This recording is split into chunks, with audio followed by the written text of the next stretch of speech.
네, 인사드리겠습니다. 할렐루야. 잘 나오셨습니다, 여러분.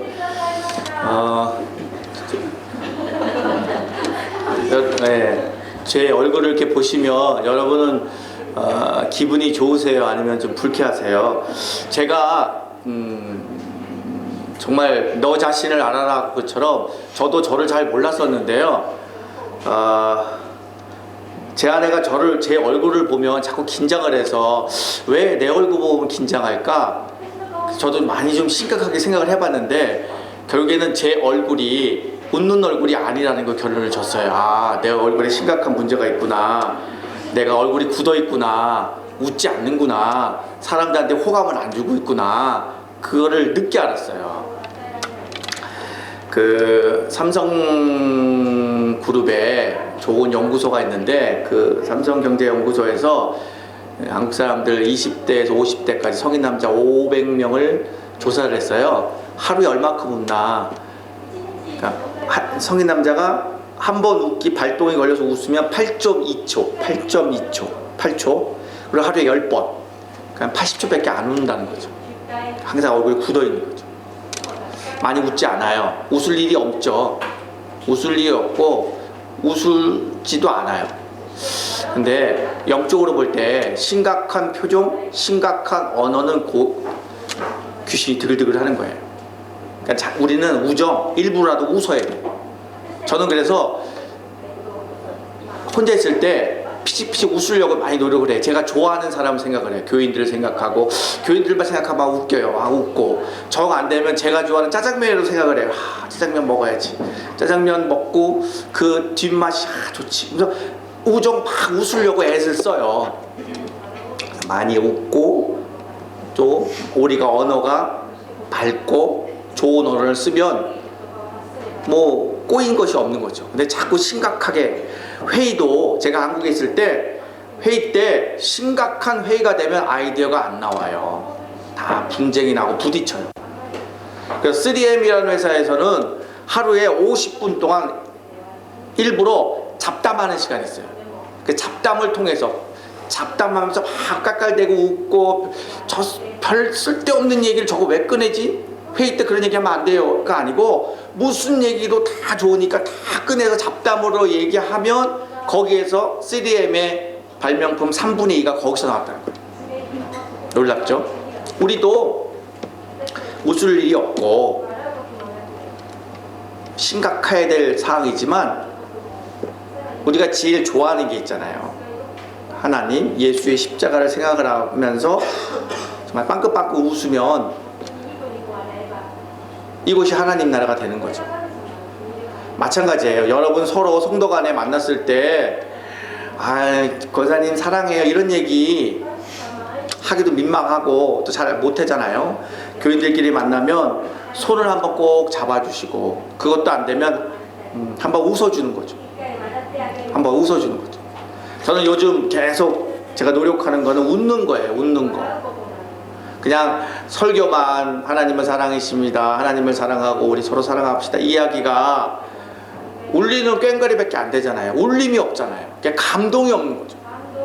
제 얼굴은 굳어 있고, 네, 저는 딱딱한데 그게 앞뒤 말이 맞지 않잖아요. 그래서 많이 웃으려고 많이 노력을 합니다. 얼굴 표정이 웃고 언어가 하늘의 언어. 감사합니다. 고맙습니다. 축복합니다. 이런 언어를 자꾸 쓰다 보면 뭔지 모르지만 하늘로부터 생각지 못했던 은혜들을 경험하게 되는 거죠. 그런 의미에서 우리 옆 사람한테 한번 웃어줄까요? 예, 한번 빵끝 한번 민망할 때라도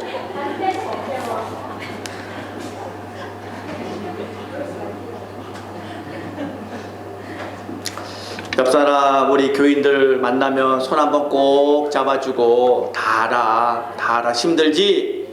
다 알아 힘들지? 내가 기도할게. 그런 마음이 와 닿잖아요. 손을 꼭 잡아주는 거죠. 아니면 우리 권사님들이 여자 집사님들한테 꼭 안아주고 외국에 나와서 생활하는 게 얼마나 힘들지 내가 해봐서 알아 내가 기도할게.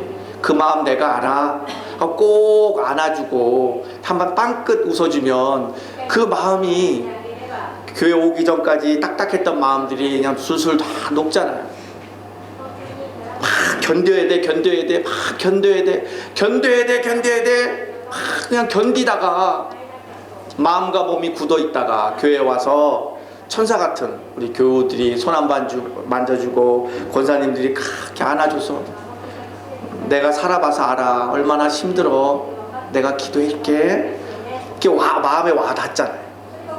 그게 이제 참 교회이자 성도 간의 진정한 교제이잖아요.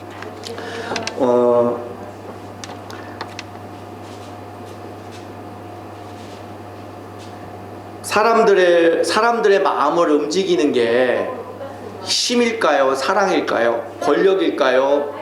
사랑일까요? 저도 많이 헷갈렸습니다. 뭐가 사람들을 움직일 것인가? 교회 일을 하다 보면 여전도회, 남전도회, 또 기타 여러 가지 일들이 있잖아요. 그런 일들을 이루어 주려면 목사님이시니까 좀 이렇게 뭔가 지시를 내리고 무섭게 명령을 내려서 뭔가 좀 이렇게 움직이게끔 해야 되는데 또 권력으로 굴복시키는 것이 또 하나님의 뜻, 하나님의 말씀이 아니잖아요. 그러니까 또 사랑으로 해요. 사랑으로 또 다가가면 그걸 받아들이는 분들은 참 좋은데 그걸 모르고 거의 반대도 쪽으로 행동을 하면 헷갈리는 거죠.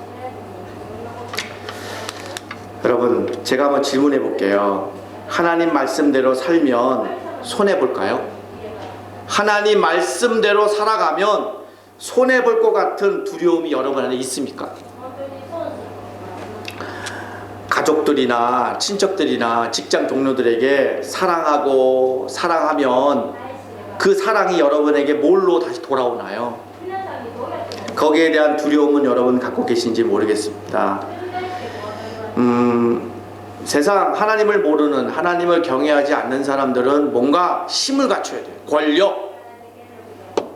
권력을 갖추고 돈을 갖고 있고 또 사람들로부터 학력을 갖고 있어야 되고 또 시력, 눈으로 정확히 볼 수 있는 시력도 있어야 돼요. 이런 힘을 갖추어야 된다고 생각들을 하고 그거를 갖추기 위해서 치열하게 경쟁들을 합니다.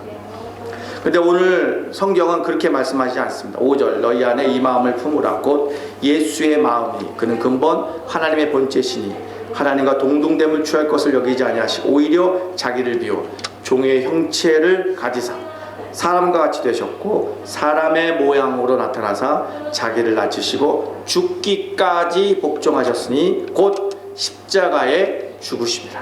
이렇게 얘기해요. 예수 그리스도께서 하나님과 똑같은 창조주의 권력을 갖고 있었죠. force라고 하는 근본적인 힘을 갖고 있었죠. 근데 force를 사용하시지 않았어요. 휘두르지 않으셨어요. 예수 그리스도께서는 십자가에 달려 돌아가시기까지 사랑의 본체, 사랑을 우리에게 보여주신 것이죠. 대한민국 영화 사상 최고의 흥행을 갖추었던 국제시장 1300만 명이 영화를 봤다고 합니다. 1300만 명. 거기에 주인공은 덕수입니다. 덕수는 평생 가족을 위해서 산 인물로 나옵니다. 동생이 대학에 들어가는데 입학금이 필요해요. 그러면 덕수는 동생 대학 입학금을 위해서 독일의 광부로 가서 그 땅 속에 들어가서 막장에 들어가서 광부 일을 하게 되고요.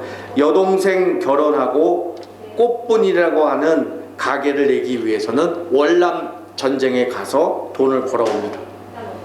아내를 만나서 행복한 것 이외에는 그의 삶은 오직 가족을 위해서 희생하는 그런 인물로 나옵니다.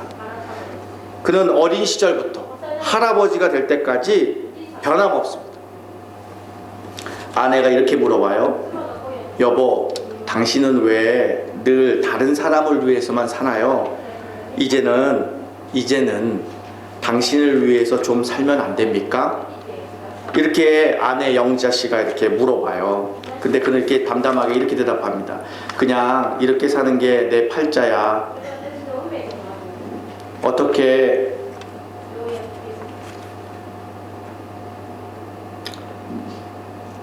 어떻게 그렇게 담담하게 받아들일 수 있겠습니까? 사실 쉬운 일은 아닙니다. 다른 사람들이, 세상 사람들이 이렇게 얘기하잖아요. 나도 가족을 위해서 최선을 다했다라고 말하지만 사실은 그들 인생에서는 다 찾아먹을 거 다 찾아먹습니다. 하지만 영화 국제시장에 나오는 덕수야말로 참 미련 곰탱이 같이 선장이 되겠다는 꿈도 접어요. 그리고 목숨을 내걸고 전쟁터에 나가거나 막장에 들어가서 가족을 챙겨요. 정말 가족만을 위해서 이 사람은 삽니다. 그렇게 된 이유는 딱 한 가지예요. 아버지와 이 덕수와의 약속이 있었기 때문에 그래요. 흥남부두에서 아버지는 어린 덕수에게 유언처럼 마지막 한마디를 남겨요. 이제 네가 이 집안의 가장이니까 네가 가족을 책임져야 한다. 네, 아버지. 이 약속을 덕수는 평생 기억하면서 지켜요. 그 영화의 마지막 장면에 이렇게 나와요. 이제 덕수는 나이가 들어서 움직일 수가 없을 정도로 이제 많이 늙어 있어요. 그 힘든 몸을 끌고 방에 들어가서 사진 속에 있는 아버지를 바라봐요. 그러면서 이렇게 얘기해요. 아버지, 저 이만큼 살았으면 잘 살았죠? 하고 좀 쉬었다가 이렇게 얘기해요. 그런데 저 정말 힘들었어요. 이렇게 얘기해요. 오늘 너희 안에 이 마음을 품으라 곧 예수의 마음이니 이렇게 얘기해요. 하나님의 마음. 여러분은 아버지를 어떻게 생각하세요? 아버지의 마음. 아버지의 마음. 여러분 각자 다 아버지 하면 아버지는 이런 분이야. 다 생각이 다를 수 있어요. 보통 사람들은 아버지 그러면 아버지를 무서워해요. 권위의 아버지. 아버지 그러면 무언가를 자꾸 가르치려 하고 훈계하고 잘못하면 혼내고 때리고 좀 아버지 그러면 어색해요. 마음들이. 그리고 자식과 거리가 좀 아주 멀어요. 사춘기를 지나게 되면 사춘기를 좀 지나고 되면 자기들의 생각들이 있잖아요. 그래서 자기의 생각으로 볼 때 아버지는 무능한데 자식들에게 폭력을 가하고 자식들에게 권위만 세우는 그런 아버지로 바라보기 때문에 결국에 자식들은 집을 떠나요. 몸도 떠나고 마음도 집을 떠나게 되죠. 대부분 그런 아버지로 알고 그렇게 살다가 세상을 떠나게 됩니다. 그런데 참 아버지, 진실한 아버지라면 이런 모습을 드러나게 됩니다. 희생의 아버지입니다. 희생의 아버지. 집 떠나서 자식들이 제멋대로 살다가 어느 날 아버지를 기억하게 돼요. 그리고 이렇게 생각합니다. 아, 그랬구나. 가족을 위해서 자존심도 체면도 다 버리고 아버지는 그렇게 살았구나. 아버지도 속이 여리셔서 누구로부터 이해받고 사랑받기를 원하셨던 분이시겠구나. 그렇게 자식들이 느끼는 거죠. 그리고 자식은 철이 나서 아버지의 마음을 자식들이 받아들여요. 그리고 아버지의 마음과 자식의 마음이 하나가 되는 거죠.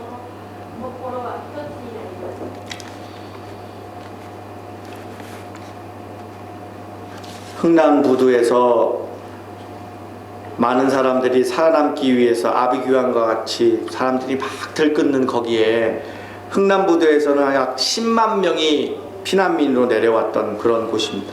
근데 덕수는 동생을 등에 업고 가다가 동생을 잃어버린 겁니다.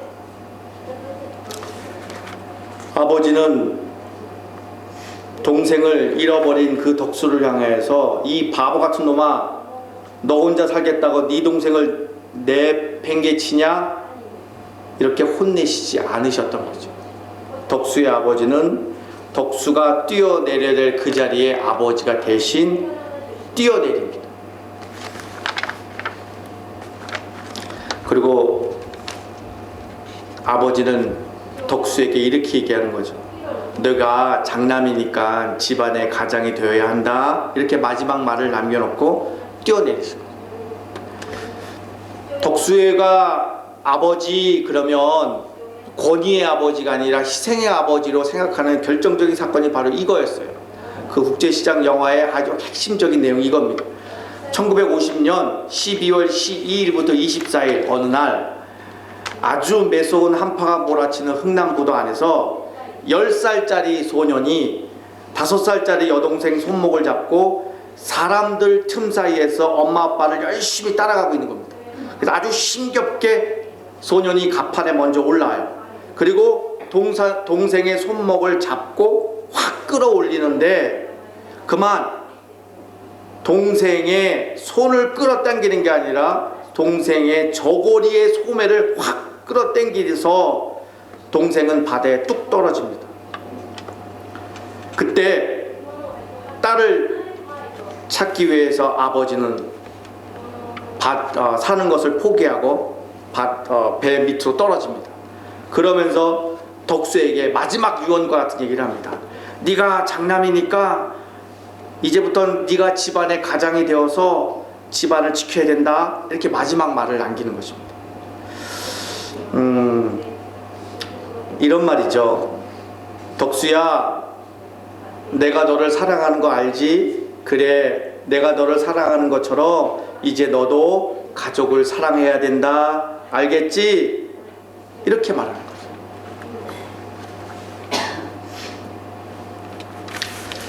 덕수는 평생 혼자가 아니었어요. 아버지의 말씀, 아버지가 그를 지켜주신 거죠. 영화의 끝장면이에요. 아주 끝장면에 덕수가 아버지 앞에 이렇게 쓰는 장면이 나옵니다. 그리고 아버지가 이렇게 얘기해요. 덕수야, 내가 참 고맙다. 내 뜻대로 잘 살아줬구나. 고맙다. 정말 고맙다. 그런 아버지에게 덕수는 왈칵 울음을 터뜨리면서 안아요. 그리고 이렇게 얘기해요. 덕수가 아버지 되게 보고 싶었습니다. 이렇게 얘기해요. 하나님 아버지 하나님 이렇게 부르잖아요. 여러분은 아버지 그러면 권위의 아버지라고 생각하십니까? 희생의 아버지라고 생각하십니까? 하나님은 내 죄를 항상 감시하셔서 나를 혼내게 하고 무섭게 하고 어렵게 만들고 이렇게 그런 아버지로 생각하십니까? 아니면 왈칵 안기어서 아버지 정말 보고 싶었습니다. 이렇게 안기는 아버지십니까?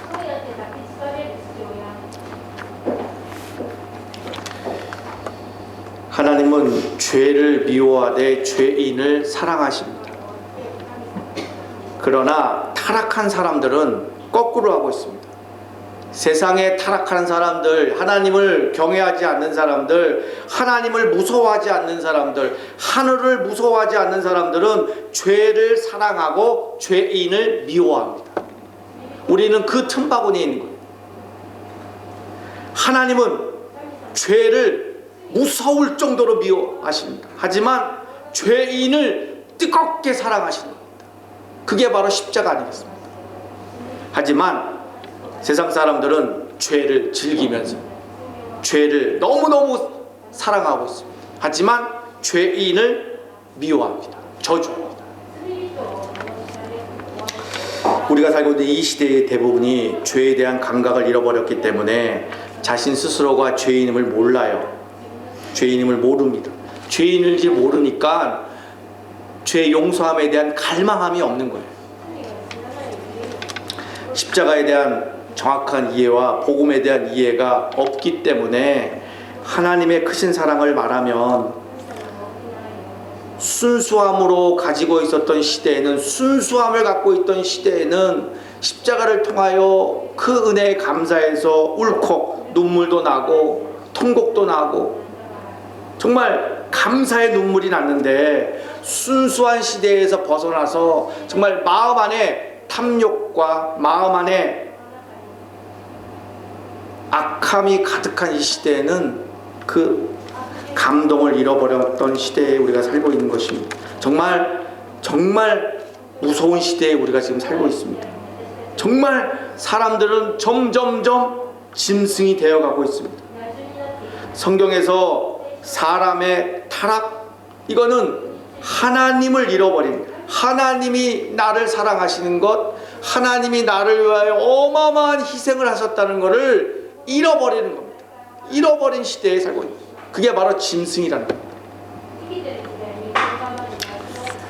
오늘 이 아침에 나누고 싶은 것이 바로 하나님의 사랑이 결국엔 이긴다는 것을 말씀을 나누고 싶은 것입니다. 정말 무섭게 타락한 사람들은 하나님의 말씀을 가지고 사람들을 정죄하고 미워합니다. 자신도 욕심이 많으면서 욕심 부리는 사람을 비난합니다. 그리고 자신도 거짓말을 하면서 거짓말하는 사람을 격하게 화를 냅니다. 자신도 죄를 지면서 죄인을 무섭게 정죄합니다. 이게 무서울 정도로 타락하는 겁니다. 이것이 마지막 시대에 일어난 일들입니다. 여기까지 들으면 세상의 종교와 별다른 게 없지만 여기서부터가 중요합니다. 하나님은 다르십니다. 점점점 짐승이 되어가는 세상과는 전혀 다르신 분입니다. 제 얘기 한번 들어보세요. 십자가는 하나님께서 죄를 얼마나 미워하시는지를 잘 보여주십니다. 그러나 동시에 죄인을 얼마나 사랑하시는지를 보여주시는 겁니다.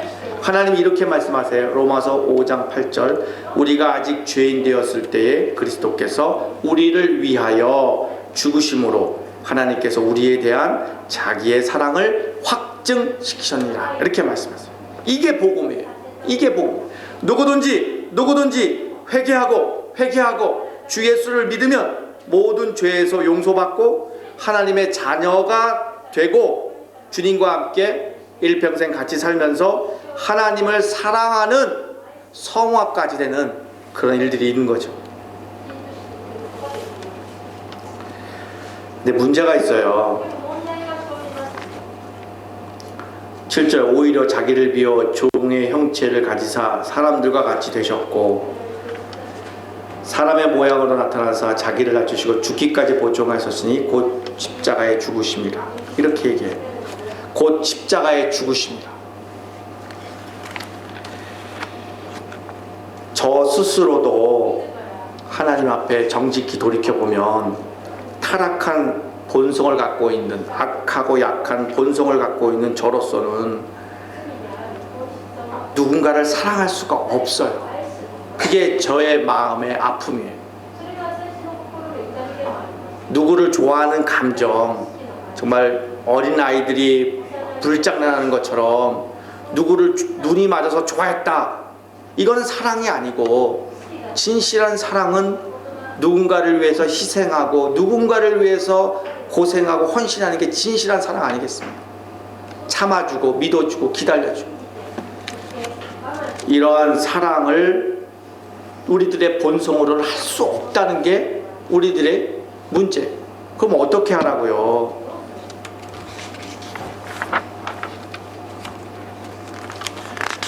우리 아이들이 게임 하잖아요. 게임을 하면 게임을 못하게 하는 방법이 있어요. 게임보다 더 좋은 거를 보여주거나 몸으로 익혀주면 돼요. 그 말이 뭐냐면, 사람은 마음이 뭔가를 의지하게 돼 있어요. 몸도 이 세상에서 내가 경험한 것 중에서 제일 좋은 것에 중독되어 있게 돼 있어요. 이 말은 사람들에게 이렇게 얘기하잖아요. 마음을 비워라. 마음 비울 수 없어요. 큰일 날 일이에요. 마음을 비운다, 마음을 내려놓는다, 마음을 멈춘다, 다 이거 있을 수 없는 일이에요. 타락한, 하나님을 배반한, 하나님과 떨어져 나간 우리들이 두렵고 무섭기 때문에 뭔가를 의지하게 돼 있어요. 그래서 게임이든 스마트폰이든 뭐든 뭔가에 중독되게 돼 있어요. 그러니까 뭐뭐로부터의 자유 이렇게 얘기하잖아요. 뭐뭐로부터 자유는 뭐 하나를 또 중독됐다는 거예요. 이거 중요한 얘기입니다. 아이들이 게임을 한다. 게임하는 것보다 더 좋은 것을 중독시켜야 돼요. 그게 뭐겠어요? 학생이니까 운동 아니면 자연에 나가서 바람 소리를 듣는다든가 뭐 그런 것들, 또 해외여행을 간다든가 여행을 간다든가 게임보다 중요한 것을 중독시킬 때 비로소 몸으로부터 자유가 일어나는 거예요. 그러니까 우리는 세상을 살면서 우리의 마음은 뭔가를 의지하게끔 돼 있어요. 그 뭔가를 의지하는 것은 바로 뭐에 중독이 되면 다른 모든 것으로부터 벗어날 수가 있는 거예요. 여러분이 세상을 살다 보면 어렵고 지치고 또는 과거에 나의 아픔들이 문득문득 생각나서 막 괴롭고 또 앞날이 왠지 무서워지고 이런 것들이 막 몰려올 때 벗어날 수 있는 유일한 길은 뭔가에 중독이 돼 있어야 돼요. 그게 뭐겠어요? 바로 오늘 말씀의 8절 곧 십자가의 죽으심이라. 예수에 중독되어 있어야 되고 십자가에 중독되어 있어야 돼요. 그 말은 여러분 마음에, 여러분 영에, 여러분 뼈에, 여러분 심장에 새겨야 될 게 있어요. 천지가 변해도 천지가 흔들리고 천지지변이 일어나서 세상이 뒤집어져도 딱 한 가지는 안 변하는 게 있어요. 바로 하나님이 나를 사랑하신다는 거예요. 그 증거가 어디 있어요? 십자가라는 거죠. 십자가, 십자가, 십자가.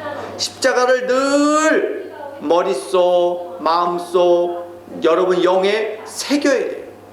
그렇게 밑바탕이 새겨지면 하나님이 나를 사랑하신다. 하나님이 나를 사랑하신다. 여러분 자녀들에게 꼭 들려줘야 될 말은 딱 한 가지예요.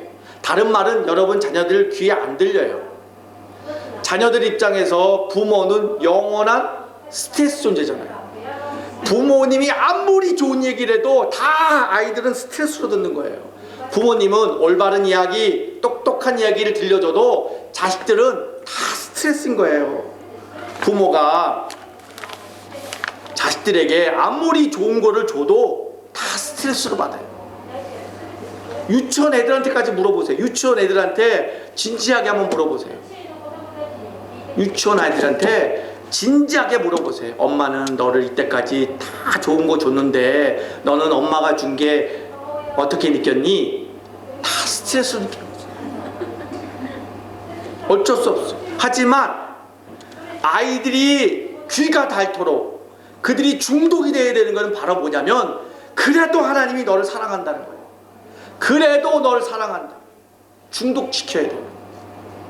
그러면 아이들이 거기에 중독이 되면 학교에 가서 정말 더러운 얘기 듣고 세상에 나가서 아이들을 위협적이고 힘든 얘기를 들어도 그 아이들은 거기에 매이지 않아요. 거기에 인생이 말리지 않는 거죠. 그래도 하나님이 나를 사랑하시는데 다 깊은 뜻이 있겠지. 하나님이 나를 사랑하시는데 깊은 뜻이 있겠지. 중독을 시켜야 돼요. 십자가, 십자가. 그냥 목에다가 목걸이만 달지 마시고 그냥 마음 안에 새기셔야 돼요. 그래서 여러분 인생길 가다가 생각지 못하는 아픔과 어려움이 있으면 딱 머릿속에 떠올려야 될 게 누구한테 가서 이 도움을 요청할까? 누구에게 돈 빌릴까? 누구에게 돈 빌릴까? 이거 생각하지 마시고 하나님이 나를 사랑하시는데 왜 이런 일이 생겼을까? 하나님이 사랑하시는데 내 자식에게 왜 이런 일이 생겼을까? 이런 생각이 탁 떠올라야 돼요. 그러면 길이 열려요. 구원의 길이 열려요. 살 길이 열려요. 돈이 생겨요. 생명이 생겨요. 바로 사랑이 이깁니다. 사랑이, 하나님의 놀라운 사랑이 이 세상을 이깁니다. 사람을 감동하고 사람의 마음을 변화시킬 수 있는 것은 힘이 아니에요. 권력이 아니에요. 목사인 제가 목사이로서 목에 힘을 주고 여러분에게 뭔가를 이렇게 누르면 정말 그거는 천국이 될 수가 없어요. 제가 먼저 무릎을 꿇고 교인들을 뜨겁게 사랑하고 그럴 때 천국이 이루어진다고 저는 확신을 합니다. 마지막 간증을 하고 말씀을 마칠까 합니다. 오늘 말씀에 너희 안에 이 마음을 품으라 곧 그리스도 예수의 마음이니, 이제 아버지의 마음을 아셨어요. 아버지는 희생의 아버지예요. 희생의 아버지. 저희 누님도 50이 넘어서야, 아버지가 일찍 돌아가셨지만 아버지 보고 싶다는 얘기를 늘 해요. 어릴 적 몰랐던 거예요. 아버지는 무능하고 아버지는 늘 힘이 없고 그런 아버지였는데, 아버지 한 분이 희생해서 우리 가정이 이까지 왔다는 걸 저희 어머니가, 저희 누님이 가정을, 자식을 키워보니까 이제 안 거예요. 아버지의 그 마음, 아버지가 얼마나 외로웠을까, 아버지가 얼마나 외로웠을까를 안 거예요. 하나님의 고뇌를 여러분 아십니까? 하나님이 천군 천사를 동원하여서 우리를 겁줘서 굴복시키시는 것이 아니라 우리를 끝까지 참아주시고 믿어주셔서 우리 스스로를 순종할 수 있도록 기다려주시는 아버지의 마음을 여러분 아십니까? 하지만 우리에게 주어진 시간은 별로 이렇게 길지는 않습니다. 저는 매주마다 나의 설교가 어쩌면 하나님이 내게 주신 마지막 설교일 수 있다는 생각을 가지고 늘 그런 마음을 가지고 이야기를 나누고 있습니다. 여러분은 어떠십니까? 우리가 언제까지 하나님의 말씀을 언제까지 듣겠습니까? 그 기간은 짧습니다. 저는 이 시간 여러분과 말씀을 나누면서 마음에 정말 간절합니다.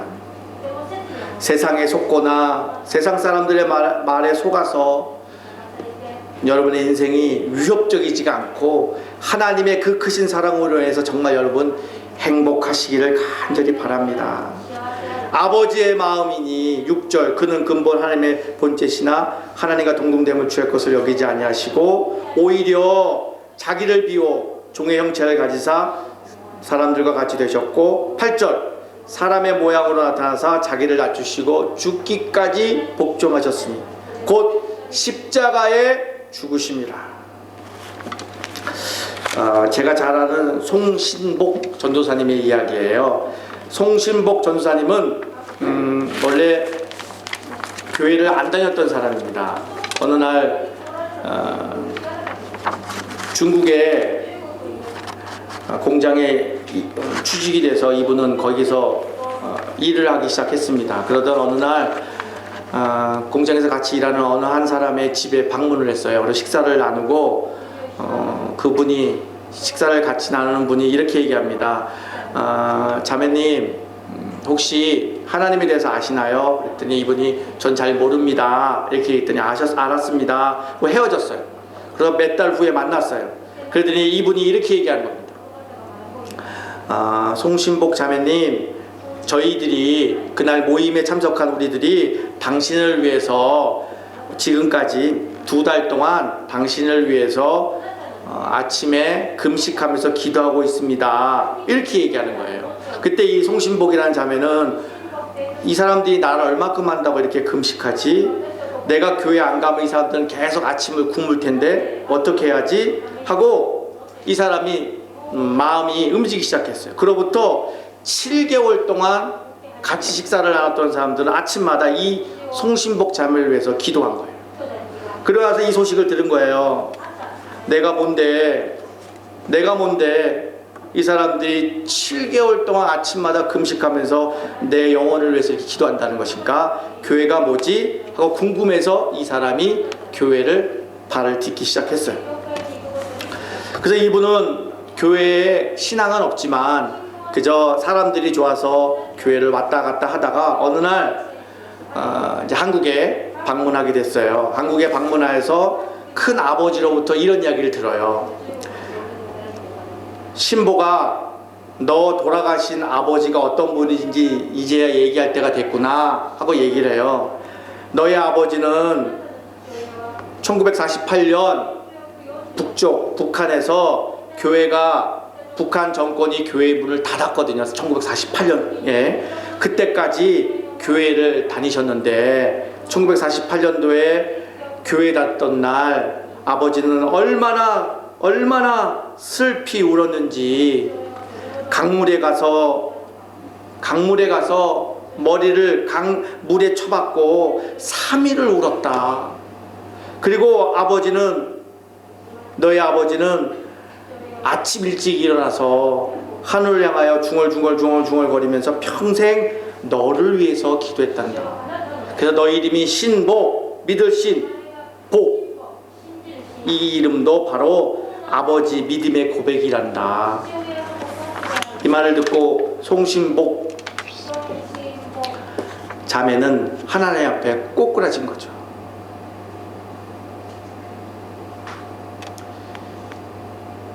우리의 마음과 생각을 바꾸는 것이 누군가에 의한 힘이 아닙니다. 재력이나 권력이나 학력이 아닙니다. 바로 진정한 사랑이라는 거죠. 여러분도 이 자리에 오기까지 누군가가 하나님의 사랑을 받고 그 사랑으로 여러분을 위하여 눈물을 흘리며 기도했던 뜨거운 사랑이 여러분에게 있었기 때문에 지금 이 자리에 있는 것입니다. 사랑이 이깁니다. 사랑이 결국엔 여러분의 인생에 이곳까지 이끌어내신 겁니다. 이제 우리는 그 사랑을 간절히 사모하는 마음으로 누군가를 사랑하고 누군가를 위하여 참아주고 기다려주고 믿어주고 그 영혼을 위하여 기도하는 진정한 하나님의 사람으로 나머지의 인생이 복된 인생 되시기를 간절히 축원드립니다. 기도드리겠습니다. 한없이 악하고 약한 저희들을 사람 만드시기 위하여 죄 없으신 예수님이 십자가에 달려 돌아가셨습니다. 우리를 살리시기 위하여 사람이 죽으셨습니다. 사람을 제물 삼아 십자가에서 하나님께 제사를 드리시고 그 제사를 통하여 우리에게 새로운 사람을 만들어 주셨습니다. 하나님 날아가는 그날까지 십자가의 은혜를 잃어버리지 않고 십자가를 통하여 이 세상의 죄와 독을 해독하며 살아갈 수 있는 사람들 될 수 있도록 인도하여 주시옵소서. 감사하고 예수님의 이름으로 간절히 기도드리옵나이다. 아멘.